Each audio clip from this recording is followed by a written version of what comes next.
শরিয়ার তো জ্বালা সইতে পারে না, চন্দন আবির দিয়ে ধুইয়ে দে না গা।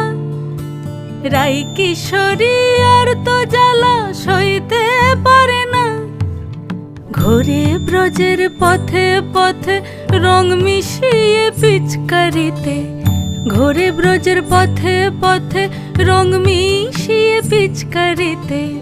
রং দেখে মুখ লুকালো জোছনা আকাশে, জোছনা আকাশে। মন ঝুলো নাই দোলে গোড়াই বসন্ত বিলাসে, অঙ্গের সুগন্ধ ভাসে, অঙ্গের সুগন্ধ ভাসে, দক্ষিণা বাতাসে ভাসে।